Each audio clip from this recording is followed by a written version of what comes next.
ఎల్లుండి తెలంగాణ కేబినెట్ సమావేశం జరగనుంది. సీఎం రేవంత్ అధ్యక్షతన జరిగే ఈ సమావేశంలో వర్షాకాల అసెంబ్లీ సమావేశాలపై నిర్ణయం తీసుకోనున్నారు. అదేవిధంగా స్థానిక సంస్థల ఎన్నికలపై కూడా కీలక నిర్ణయం తీసుకునే అవకాశం ఉంది.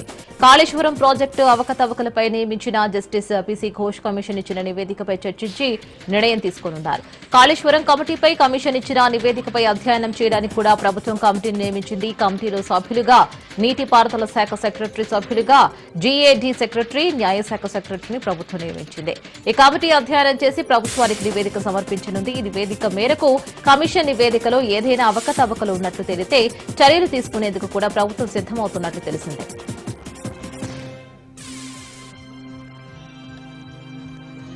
ఢిల్లీలో జరిగిన ఏఐసీసీ లా కాంక్లేవ్ లో ప్రధాని మోదీపై సీఎం రేవంత్ రెడ్డి విమర్శలు గుప్పించారు.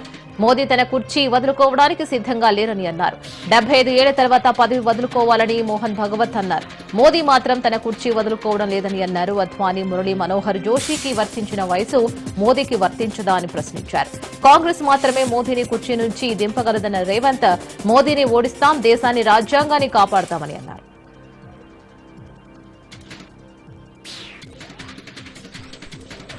తెలంగాణలో బీసీల హక్కులను కాంగ్రెస్ ప్రభుత్వం కాలరాసిందని అన్నారు బీజేపీ రాష్ట్ర అధ్యక్షుడు రామచంద్రరావు. బీసీలకు 42% రిజర్వేషన్లు పూర్తిగా వారికే ఇవ్వాలి అనే డిమాండ్తో హైదరాబాద్ ఇందిరా పార్క్ దగ్గర బీజేపీ మహాధర్నా చేపట్టింది. బీసీలను కాంగ్రెస్ నిలువున మోసం చేసే ప్రయత్నం చేస్తుందని ఫైర్ అయ్యారు. బీసీ రిజర్వేషన్లపై బీజేపీని ప్రశ్నించే హక్కు హస్తం పార్టీకి లేదని అన్నారు. యావత్ తెలంగాణలోని బీసీలంతా బీజేపీ వెంటే ఉన్నారని అన్నారు. బీసీ రిజర్వేషన్ల ముసుగులో 42% ముస్లింలను చేర్చడం దుర్మార్గమని అన్నారు. సృష్టి కేసుతో తెలంగాణ సర్కార్ అలర్ట్ అయ్యింది. రాష్ట్రంలోని అన్ని ఐవీఎఫ్ సెంటర్లపై ఫోకస్ చేయాలని సర్కార్ నిర్ణయించింది. ఇవాళ గ్రేటర్ హైదరాబాద్ లో వైద్య ఆరోగ్య శాఖ తనిఖీలు చేయనున్నారు. 3 రోజుల పాటు 35 బృందాలతో స్పెషల్ డ్రైవ్ నిర్వహించనున్నారు. గ్రేటర్ తర్వాత జిల్లాలోని ఐవీఎఫ్ సెంటర్లలో సోదాలు చేయనున్నారు. తెలంగాణలో మొత్తం 381 ఐవీఎఫ్ సెంటర్లు ఉండగా గ్రేటర్ హైదరాబాద్ లో 157 ఐవీఎఫ్ సెంటర్లు ఉన్నాయి. 29 అంశాలతో కూడిన లిస్టును వైద్య ఆరోగ్య శాఖ రెడీ చేసుకుంది.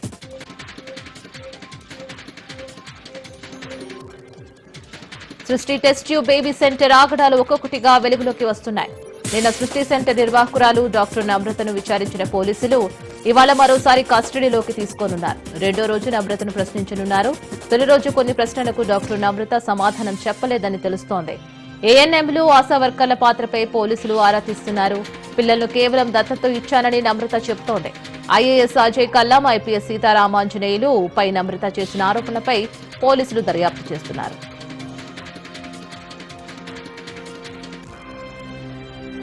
తెలంగాణ మంత్రి ఉత్తమ్ కుమార్ రెడ్డి కీలక వ్యాఖ్యలు చేశారు. పోలవరం బనకచర్ల లింక్ ప్రాజెక్టును తెలంగాణ అన్ని రకాలుగా వ్యతిరేకిస్తుందని మంత్రి ఉత్తమ్ కుమార్ రెడ్డి అన్నారు.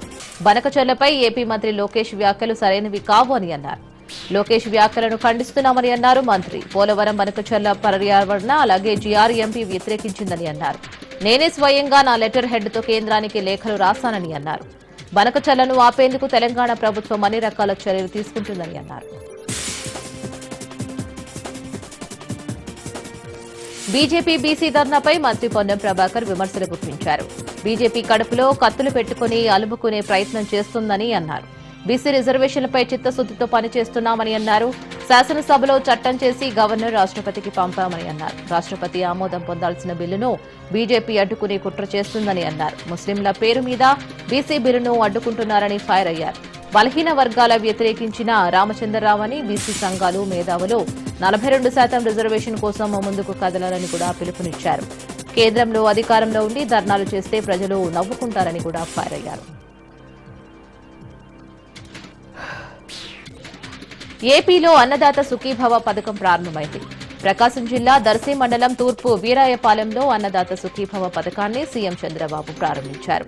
రైతులకు చెక్కులను అందించారు. అన్నదాత సుఖీభవ పథకంతో 46,85,838 మంది రైతులకు లబ్ధి చేకూరనుంది. రైతుల ఖాతాలో 2,342 కోట్లు జమ చేయనుంది ప్రభుత్వం. రైతు రాజుగా మారాలని సీఎం చంద్రబాబు ఆకాంక్షించారు. వైసీపీ హయాంలో అరాచక సైకో పాలన నడిచిందని అన్నారు. ప్రస్తుతం అర్హులందరికీ సంక్షేమ పథకాలు అందిస్తున్నామని కూడా తెలిపారు.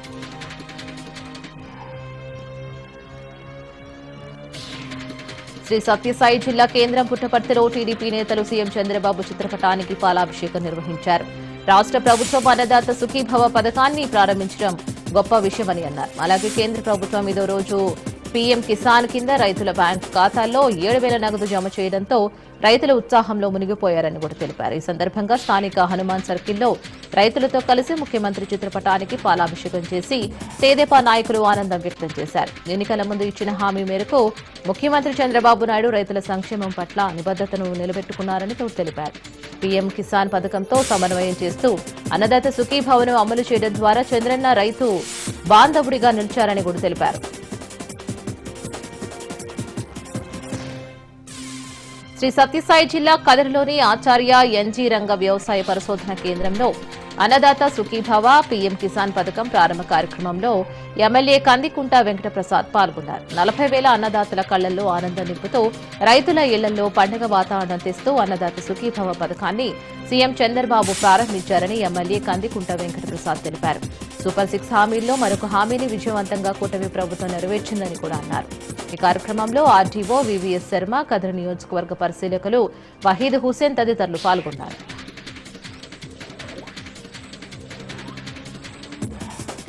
రైతులకు ఎంతో మేలు చేసే విధంగా ఎన్డీఏ కూటమి ప్రభుత్వం పనిచేస్తుందని, రైతులకు ఎంత చేసినా వైసీపీ నాయకులు బురద చల్లే ప్రయత్నం చేస్తున్నారని ఎమ్మెల్యే అఖిలప్రియ మండిపడ్డారు.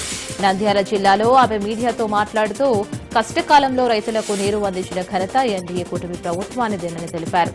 రైతే రాజు అన్నారు. కానీ వైసీపీ ప్రభుత్వంలో ఏనాడైనా రైతు రాజు అయ్యాడా అని కూడా ప్రశ్నించారు. రైతులకు అవసరమైన క్రిమిసంహారక మందులు అందుబాటులో ఉంటాయని, అలాగే రైతులు పురుగు మందులను పిచికారీ చేసేందుకు ఉపయోగించే డ్రోన్లు అందుబాటులో ఉన్నాయని కూడా తెలిపారు. అమెరికా అధ్యక్షుడు ట్రంప్ భారత్కు చేస్తున్న నష్టాలను ఎదుర్కొనే శక్తి, యుక్తి ప్రధానమంత్రి నరేంద్ర మోదీకి లేదని సిపిఎం కేంద్ర కమిటీ సభ్యులు తమ్మినేని వీరభద్రం విమర్శించారు. అమెరికా, బ్రిటన్ తదితర దేశాలతో మోడీ చేసుకుంటున్న ఒప్పందాలు దేశంలో వ్యవసాయ రంగాన్ని సంక్షోభంలోకి నెడుతాయని తమ్మినేని ఆందోళన వ్యక్తం చేశారు. సమగ్ర ఓటర్ల జాబితా ప్రక్షాళన పేరుతో బీహార్లో మైనారిటీ ఓట్లు తొలగించే ప్రయత్నం జరుగుతోందని సిపిఎం నేత తమ్మినేని కొత్తగూడెంలో ఆరోపించారు.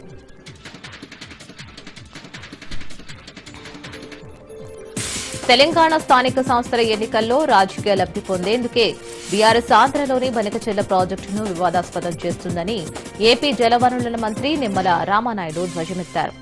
తెలంగాణలో సీతారామసాగర్, సమ్మక్క సాగర్, బసవేశ్వర, సంగమేశ్వర, అంబేద్కర్ వంటి పలు ప్రాజెక్టులకు బీఆర్ఎంబీ ఎఫెక్ట్స్ సిడబ్ల్యూసీ అనుమతులు లేకుండానే ప్రారంభించి ఆ తర్వాత అనుమతులు తెచ్చుకున్న మాట నిజం కాదా అని హరీష్ రావు నిమ్మల ప్రశ్నించారు.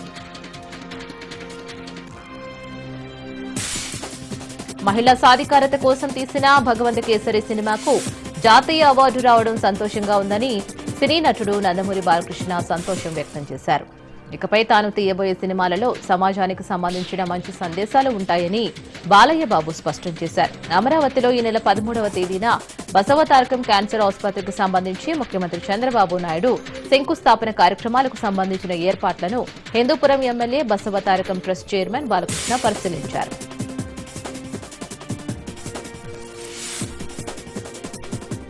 ఏపీలో రెడ్ బుక్ పాలన నడుస్తోందని వైసీపీ నేత దేవినేని అవినాష్ అన్నారు.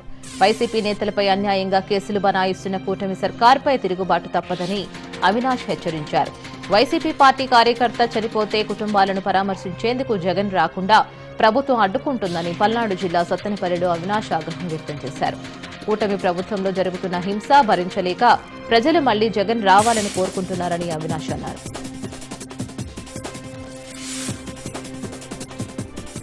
బీసీ రిజర్వేషన్లపై బీఆర్ఎస్, కాంగ్రెస్ పార్టీలు డ్రామాలాడుతున్నాయని బీజేపీ ఎంపీ ఈటెల రాజేందర్ అన్నారు.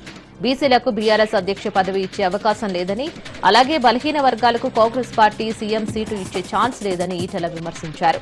రిజర్వేషన్లపై సీలింగ్ అనేది అడ్డంకే కాదని సాధించుకునేందుకు రేవంత్ అనుసరిస్తున్న విధానమే నష్టం కలిగిస్తుందని ఈటెల రాజేందర్ ఆరోపించారు.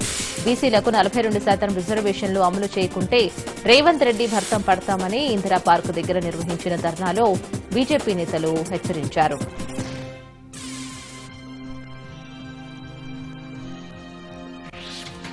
ఎర్రగుడ్డు దిన్నే గ్రామ అభివృద్ధి గురించి స్థానిక ఎమ్మెల్యే నోటికి వచ్చినట్లు మాట్లాడుతున్నారని మాజీ ఎమ్మెల్యే గంగుల బీజేందర్ రెడ్డి మండిపడ్డారు. నంద్యాల జిల్లా అళ్లగడ్డ వైఎస్ఆర్సీపీ కార్యాలయంలో ఆయన మాట్లాడుతూ కొత్తపల్లి గ్రామానికి సీసీ రోడ్డు వేసిన ఘనత వైఎస్ఆర్సీపీదేనని, ఆర్ఎండ్బీ రోడ్డు కూడా వేసింది తామేనని తెలిపారు.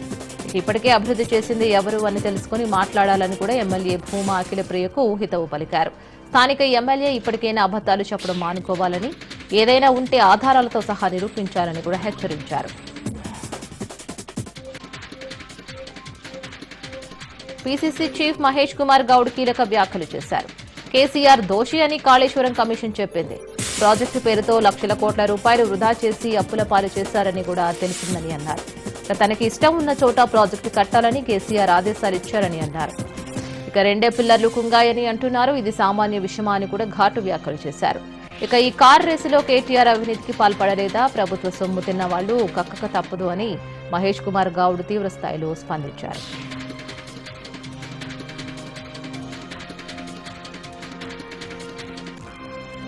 నెల్లూరు జిల్లా వరికుంటపాడు గ్రామంలో 144 సెక్షన్ అమల్లో ఉంది. మైనింగ్ పై ఎవరు మాట్లాడినా ఉపేక్షించేది లేదని ఎమ్మెల్యే ఆర్డర్ అంటూ ఈ మాటలు అంటున్నది ఎవరో కాదు, సర్కిల్ ఇన్స్పెక్టర్ సాయి పోలీస్ అధికారి. ఇక నెల్లూరు జిల్లా వరికుంటపాడు గ్రామానికి ఆనుకుని ఉన్న పల్లాతిప్పుపై మైనింగ్ ను అడ్డుకుంటూ నిరసన తెలియజేస్తూ గ్రామస్తులకు మరియు ఆ ప్రాంత నాయకులకు సర్కిల్ ఇన్స్పెక్టర్ స్థాయి పోలీసు ఉన్నతాధికారి చేస్తున్న హెచ్చరికలు ఇవి. ఎమ్మెల్యే కాకల సురేష్ ఆదేశాలతోనే తాము ఇక్కడికి వచ్చామని పోలీసు ఉన్నతాధికారి వ్యాఖ్యానించినట్టు తెలుస్తోంది. ఇక రోడ్డుపైకి రాకుండా గ్రామంలోని రామాలయం వద్ద నిరసన తెలియజేస్తున్న గ్రామస్తులపై పోలీసులు బలవ ప్రదర్శన చేశారు. పోలీసులకు గ్రామస్తులకు మధ్య తీవ్ర స్థాయిలో వాగ్వాదం చోటు చేసుకుంది. చంద్రబాబు సింగపూర్ టూర్ పై వైసీపీ నేత మాజీ మంత్రి అమర్నాథ్ విమర్శలు గుప్పించారు. దోచుకున్నది దాచుకోవడానికే అంటూ సింగపూర్ వెళ్లారని అన్నారు. 30 ఏళ్లలో చంద్రబాబు 88 సార్లు సింగపూర్ వెళ్లారని అన్నారు. అవినీతి సొమ్ముతో సింగపూర్లో పెట్టుబడులు పెట్టారని అన్నారు. రియల్ ఎస్టేట్ పై చంద్రబాబు లోకేష్ ఆరాటలు పడుతున్నారని అన్నారు. అదానీ డేటా సెంటర్ పై లోకేష్ గొప్పలు చెప్పారన్నారు. ఇక డేటా సెంటర్ వైసీపీ హయాంలోనే వచ్చిందని అన్నారు. 15 నెలల పాలనలో కూటమి ప్రభుత్వం విఫలమైందని అమర్నాథ్ మండిపడ్డారు.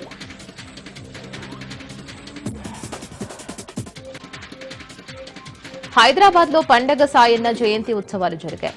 హైదరాబాద్ లో పోస్టర్ ఆవిష్కరణ చేశారు జాతీయ బీసీ దళ అధ్యక్షుడు దుండ్రా కుమారస్వామి. బహుజన వర్గాల ఆత్మగౌరవం కోసం జీవితాంతం పోరాడిన మహానీయుడు పండగ సాయన్న అంటూ గుర్తు చేసుకున్నారు. ఇక పండగ సాయన్న జయంతిని ఆగస్టు 8న న్యూఢిల్లీలో ఘనంగా నిర్వహించేందుకు ఏర్పాట్లు జరుగుతున్నాయని అన్నారు. పండగ సాయన్న బహుజనుల హక్కుల కోసం, సామాజిక సమానత్వం కోసం జీవితాన్ని అంకితం చేసిన ఉద్యమ యోధులని కూడా అన్నారు.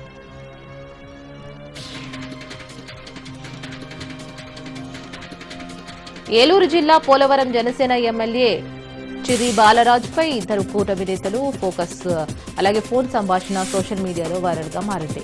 మాజీ మంత్రి టీడీపీ నేత దేవినేని ఉమా, మాజీ డీసీసీపీ చైర్మన్ జనసేన నాయకులు కరాటం రాంబాబు మధ్య సంభాషణ జరిగినట్లుగా తెలుస్తోంది.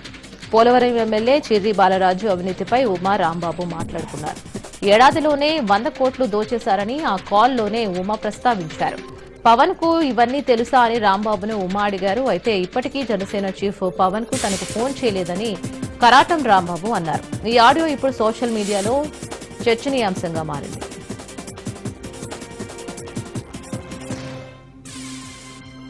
నిన్నటికి నిన్న ఓ పంచాయతీ కార్యదర్శి సీఎం ఫోటోను అటెండెన్స్ లో అప్లోడ్ చేయగా ఇక తాజాగా మరో కార్యదర్శి నిర్వాకం వెలుగు చూసింది. తాను రాని రోజున తన ఐడీపై మరో కార్యదర్శితో అటెండెన్స్ వేయించుకున్న ఘటన రాజన్న సిరిసిల్ల జిల్లా కోనరావుపేట మండలం కనగర్తి గ్రామంలో జరిగింది. పంచాయతీ కార్యదర్శి కవిత తాను విధులకు గైర్హాజరైన రోజు మరో మహిళా కార్యదర్శి అల్లంతో పాటు అటెండెన్స్ వేయించుకుంది. జులై నెల విధులకు సంబంధించిన రికార్డును పరిశీలిస్తూ ఉండగా కవిత నిర్వాకం బట్టబయలైంది. దీంతో జిల్లా వ్యాప్తంగా అన్ని పంచాయతీ కార్యదర్శులపై ఉన్నతాధికారులు ఫోకస్ చేశారు.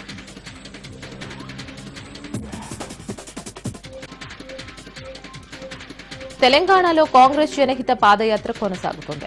ఇవాళ జోగిపేట డిగ్రీ కాలేజీలో శ్రమదాన కార్యక్రమం నిర్వహించారు. నిజామాబాద్ జిల్లాలో మీనాక్షి నటరాజన్ పాదయాత్ర కొనసాగనుంది. ఆలూరు నుంచి ఆర్మూరు పాత బస్టాండ్ వరకు యాత్ర జరగనుంది. రాత్రికి ఆర్మూరులో కాంగ్రెస్ నేతలు బస చేయనున్నారు.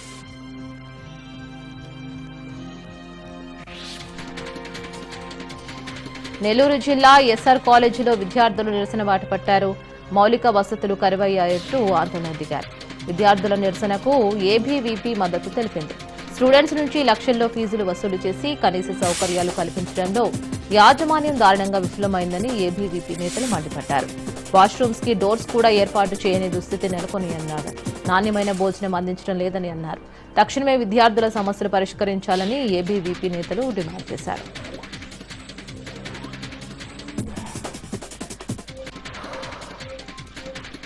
మంచిర్యాల జిల్లా కాశీపేట మండలం మామిగూడెంలో విషజ్వరాలు ప్రబలుతున్నాయి. ఇక డెంగ్యూ కేసుల సంఖ్య భారీగా పెరిగింది. దీంతో గ్రామస్తులు భయాందోళనకు గురవుతున్నారు.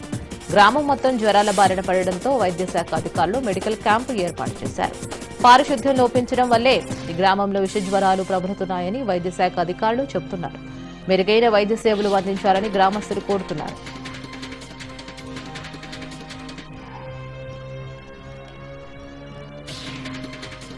సినిమా పాటలకు డాన్స్ వేశారు వరంగల్ సిపి సన్ప్రీత్ సింగ్. ఇలా వరంగల్ మండలం మామనూరు పీటీసీలో జరిగిన డ్యూటీ మీట్ లో ఆయన పాల్గొన్నారు. రెండవ రోజు విందు కార్యక్రమంలో పాల్గొన్నారు police commissioner Sanpreet Singh.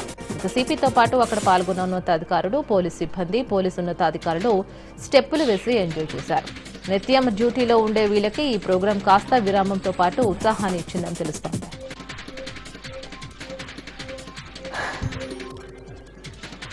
Bihar assembly ఎన్నికలు సమీపిస్తున్న తరుణంలో రాష్ట్రంలో ఓటర్ల జాబితా ప్రత్యేక సమగ్ర సవరణ ఎస్ఐఆర్ కార్యక్రమాన్ని ఎన్నికల సంఘం చేపట్టింది. ఈ ప్రక్రియ ముగిసిన నేపథ్యంలో దీనికి సంబంధించిన ముసాయిదా జాబితాను ఈసీ ఇటీవల విడుదల చేసింది. ఈ జాబితాలో దాదాపు 65 లక్షల మంది ఓటర్లను చేర్చలేదని వెల్లడించింది. ఎస్ఐఆర్ ప్రక్రియకు ముందు రాష్ట్రంలో ఓటర్ల సంఖ్య 7.9 కోట్లుగా ఉండగా తాజాగా ముసాయిదా జాబితాలో ఆ సంఖ్య 7.24 కోట్లకు తగ్గింది.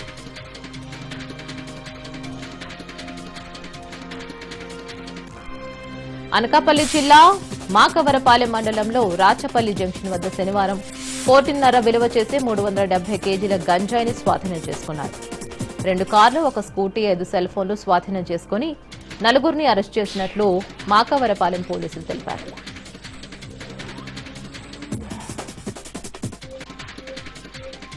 నెల్లూరు జిల్లా మత్తుకూరు మండలం మద్దిమాను సమీపంలోని రహదారిపై రోడ్డు ప్రమాదం జరిగింది. ఈ ప్రమాదంలో ఒకరు మృతి చెందారు, 2 తీవ్రంగా గాయపడ్డారు. ముందు వెళ్తున్న బైక్ ను ఆర్టీసీ బస్సు వెనుక నుంచి ఢీకొట్టింది. దీంతో బైక్ పై ప్రయాణిస్తున్న 3 కింద పడ్డారు.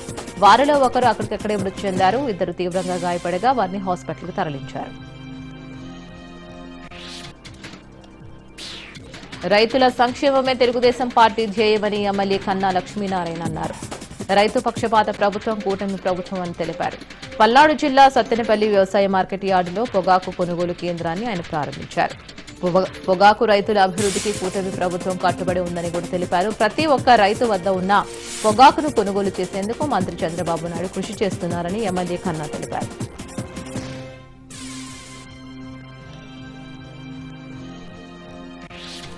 ప్రకాశం జిల్లా సింగరాయకొండ అంబేద్కర్ నగర్ 4వ లైన్లో పట్టపగలు దొంగలు హల్చల్ చేశారు. వెంకటేశ్వర్లు అనే వ్యక్తి ఇంటి తాళాలు పగలకొట్టి 5 సవర్ల బంగారం చోరీ చేశారు. ఉద్యోగరీత్యా పెద్ద పవని వెళ్లి అతడికి ఇంటికి వచ్చేసరికి చూడగా దొంగతనం జరిగినట్లు తెలుసుకుని బాధితులు పోలీసులకు సమాచారం ఇచ్చారు. సమాచారం అందుకుని సంఘటన స్థలానికి చేరుకున్న బాధితుల నుంచి వివరాలు సేకరించారు. డాగ్ స్క్వాడ్ క్లూ టీం సహాయంతో పరిశీలించారు. పట్టపగలే దొంగతనం జరగడంతో కాలనీ వాసులు ఆందోళన వ్యక్తం చేస్తున్నారు.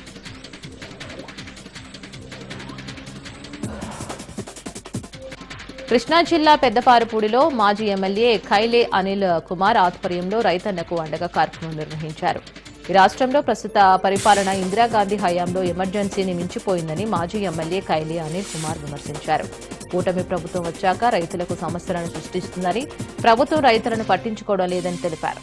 వైసీపీ ప్రభుత్వ హయాంలో మినుము పంటకు బస్తాకు 9,000 ధర లభిస్తే ఈ ప్రభుత్వం వచ్చాక 6,000కు రైతులకు పంట అమ్ముకున్నారని ఆవేదన వ్యక్తం చేశారు. తల్లికి వందనం నారా లోకేష్ కనిపెట్టినట్లు చంద్రబాబు చెప్పడం హాస్యాస్పదంగా ఉందని అన్నారు. ఎమ్మెల్యే వర్లకుమార్ రాజా ప్రజలను పట్టించుకోవడం లేదని కూడా తెలిపారు. చంద్రబాబు ఫ్రీ ఇసుక అని కూడా ఇక్కడ ఎమ్మెల్యేలకు మాత్రమే ఇస్తున్నారని ఎద్దేవా చేశారు. ఇప్పటికైనా ప్రభుత్వం స్పందించి రైతులను ఆదుకోవాలని సూచించారు.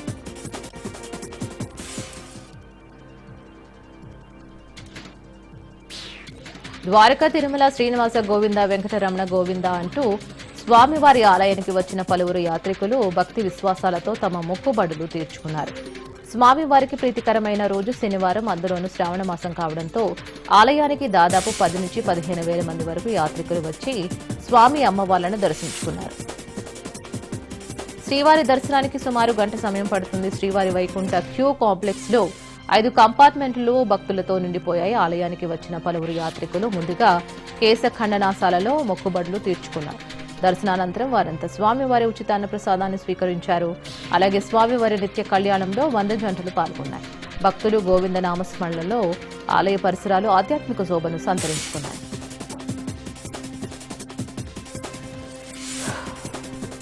కూటమి ప్రభుత్వం ఇచ్చిన మాటను నిలబెట్టుకుంటూ సూపర్ 6 పథకాల అమల్లో భాగంగా నేడు అన్నదాత సుఖీభవ పథకాన్ని రాష్ట్ర వ్యాప్తంగా అమలు చేస్తున్నామని నీటిపారుదల శాఖ మంత్రి నిమ్మల రామానందు అన్నారు. అన్నదాత సుఖీభవ పథకం అమలు చేయడం పట్ల హర్షం వ్యక్తం చేస్తూ పశ్చిమ గోదావరి జిల్లా పాలకొల్లు పట్టణంలో రైతులతో కలిసి వందలాది ట్రాక్టర్లపై మంత్రి ర్యాలీ నిర్వహించారు. అనంతరం స్థానిక మార్కెట్ యార్డులో జరిగిన బహిరంగ సభలో మంత్రి నిమ్మల మాట్లాడుతూ అందరికీ అన్నం పెట్టి అన్నదాతను మర్చిపోయి వ్యవసాయ రంగాన్ని నీరుగార్చిన ఘనత వైసీపీ పాలించే అర్హత లేదంటూ ప్రజలు తీర్పునిచ్చారని గుర్తు చేశారు. ఈ సందర్భంగా పాలకొల్లు నియోజకవర్గంలోని రైతులకు 9,85,00,000 రూపాయల చెక్కులను రైతులకు నాయకులు మంత్రి నిమ్మల అందజేశారు.